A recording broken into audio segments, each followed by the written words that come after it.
And then as you head into Western China, you may, from the news reports, recognize that place behind there. That is the town of Xiahe. And this has been in the news lately because Tibetan monks have been marching through this town. Those demonstrations, nothing to do with this woman, of course. She, I have no idea what she believes, but you can tell very clearly that she is not Han Chinese. So here we have another very important fault line that is emerging, the ethnic fault line. And I put this talk together before the events of the last few days, but it has become very, very clear that this ethnic fault line still exists. We only have to look at the news pictures coming out of Lhasa, and this is right on the edge of the Tibetan plateau. That's not to say that it's all going to fall apart any minute, but it does show that the ethnic issue has clearly not been solved in China.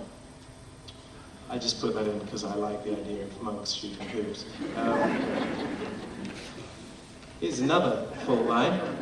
I love this picture too. All the monks, they get out of the morning service and they go into the internet bar and start playing sort of Death Star 3 and emailing all their friends. This is not particularly an issue to talk about the monks specifically or religion. It's just that was the most interesting internet cafe that I found. The internet, information. China wants to be an information technology power.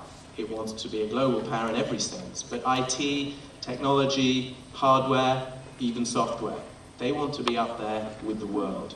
Now, how can you be a global power in information technology if you do not allow the free flow of information?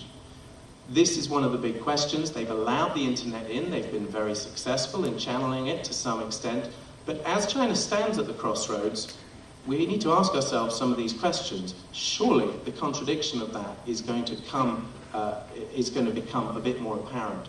Perhaps through what's going on in Tibet, perhaps through something else that comes up. There is just a lot going on in terms of on the internet, through cell phones, people organizing demonstrations with cell phones, in Tibet, I'm sure, but also in other parts of Han China, that we really need to pay attention to. Brief little moment just to tell you about how wonderful traveling China is. I stopped to do some interviews at this church on Sunday morning, and I was standing there interviewing them with my microphone actually, and the itinerant pastor was just supposed to come and preach the sermon. Someone arrived and said, "Oh, I'm afraid the pastor's not coming this morning." And everyone around looked all rather sad and said, "Oh dear, well what are we going to do?" And there was a pause, and then one of them pointed at me and said, "I know, the foreigner can preach the sermon." So things that weren't in my job description. Slightly slimmer version of me, preaching a sermon in a rural Chinese church. Again, you couldn't make it up. All across China, you see sites like this. All across China, cement works in Gansu province. That's the road again. Again, the freeway has just been built here. If you'd driven up along the Silk Road, you wouldn't have seen this probably. You'd be thinking, wow, this freeway is pretty good. But here, this multiplied by tens of hundreds of thousands is the environmental meltdown that is going on in China. The whole issue of Chinese development is that it's very, very real, but that the cost has just been so high, the cost of development. And now we're starting to see a lot of the fallout of that very scorched earth policy. It has been completely scorched earth, and it's come at a very high human and environmental cost. We can't deny the progress that China has made, but the cost of it is becoming so clear, and it's not just affecting the Chinese, it's affecting us. So as China goes forward, we really do have an environmental emergency going on, and I think we now need to take much more of a role in this, because again, China looking forwards, China standing at the crossroads in a country that is just poisoning itself, is dangerous for itself and dangerous, of course, for us. And the big problem here, of course, is that the entire legitimacy of the Communist Party is dependent upon economic growth.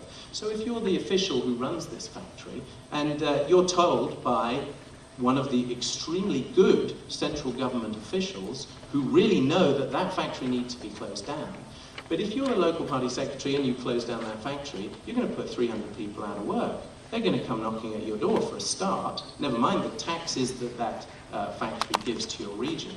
So most officials faced with that choice are going to try and keep Beijing off their backs and keep the factory running, because they can't deal with the social unrest that comes with closing it down, which is one of the reasons why I'm very pessimistic about the environmental situation in China, I'm afraid, looking into the future.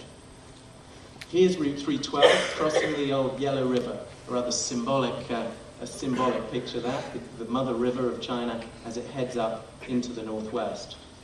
We are just at Lanzhou here. You can see it almost in the middle there. The desert begins pretty soon. You can see Lanzhou, Lanzhou there in the middle, and it's only halfway across, and we're already getting up into the desert.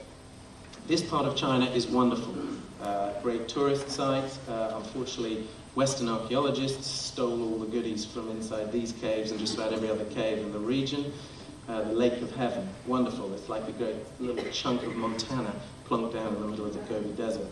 And as a traveller, it's fantastic. One final contradiction and fault line which is going to affect China in the road that it takes in years to come is the small matter of resources, natural resources, which is going to be a massive issue for China. It already is. In the last decade, it's gone from self-sufficient in oil to importing, I think it's half its oil. It needs oil, it needs timber, it needs iron ore, it needs manganese, it needs tin, it needs everything. It's sucking it all in, and it needs to get enough of this to keep the economy booming, because if the economy doesn't keep going, as we've already seen, you're going to get more people on the streets. It's not a matter of being voted out of office when the economy goes south, it's a matter of the survival of the Communist Party. So this issue of getting enough resources is crucial. And what happens if they don't? What happens if they can't? These are questions we need to be facing up to as we look to where China is going. Infrastructure building all across Xinjiang. Look at that road, amazing, in the middle of nowhere. This is the guy I hitchhiked with across the Gobi. He takes melons to the coast and he brings back industrial equipment. It's a rather symbolic exchange. This is the end of the Great Wall, and the Han Chinese tourists riding a camel. A lot of movement around China now with all of the money that urban people have. And here, even in the middle of the Gobi Desert, incredible construction. That could be Shanghai. This is just Nowheresville. It's been an obsolete, tiny town on the Silk Road for the last 500 years. And now it's completely booming with apartments for the new middle class. That's the bus that I was on that broke down. Here are the Uyghurs. The Uyghurs are like the Tibetans. They're not Chinese at all. They're with their grape harvest there. And the fault line that runs through northwest China is very similar to the fault line along the Tibetan Plateau. That's the Asia Mainland Geography Center, which sounds like it could be some sort of place where you study geography. It's actually the geographical center of the Asian mainland. And this was always like an indictment of Xinjiang. This is the furthest place from the sea in the whole of the Asian continent, Asian landmass.